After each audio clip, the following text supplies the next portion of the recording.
আসসালামু আলাইকুম রহমতুল্লাহ।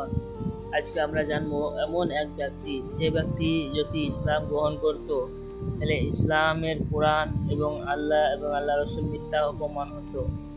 কেন মিথ্যা প্রমাণ হতো, আজকে আমরা এই সূরার সম্বন্ধে পড়ার পরে জানবো। আসুন শুনি। সূরাটার নাম হচ্ছে সূরা আল-লাহাব। সূরা লাহাব।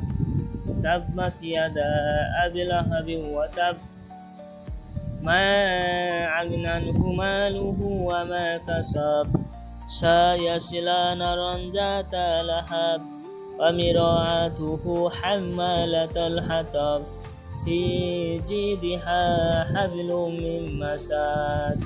আল্লাহ তাআলা বলেন যে আমি আবু লাহাবকে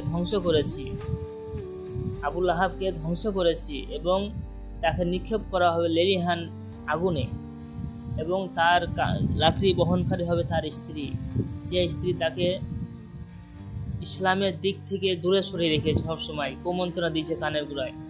সেই স্ত্রী তার আগুনে কাঠ বহনকারী হবে এবং লেলিহান আগুনে তাকে নিক্ষেপ করা হবে। সুবহানাল্লাহ। আমরা সবাই জানবো আজকে সূরা লাহাব সম্বন্ধে। সূরা লাহাব একটি ছোট সূরা। এই সূরার মধ্যে আবু লাহাবের সম্বন্ধে বলা হয়েছে। এই আবু লাহাব রাসূলুল্লাহ সাল্লাল্লাহু আলাইহি সাল্লামকে কত রকমভাবে কটূক্তি করত।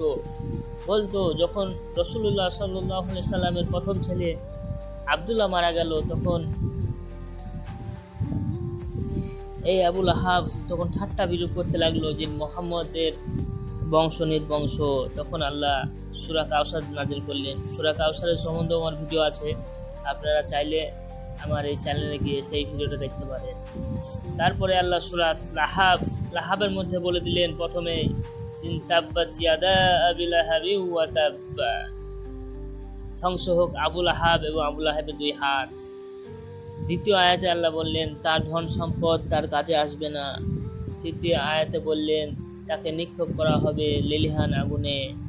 তারপরে বললেন যে তাকে তার জাহান্নামে আগুন লাকড়ি বহনকারী তার স্ত্রী হবে। সুবহানাল্লাহি ওয়া বিহামদিহি সুবহানাল্লাহিল আযীম। আল্লাহ দোষত্রুটি থেকে পবিত্র। আমার এই ভিডিওটা যদি আপনাদের ভালো লেগে থাকে, অনুরোধ করব এই ভিডিওটা শেয়ার করুন এবং লাইক সাবস্ক্রাইব করে যাবেন। আসসালামু আলাইকুম রহমতুল্লাহি ওয়া বারাকাতুহু।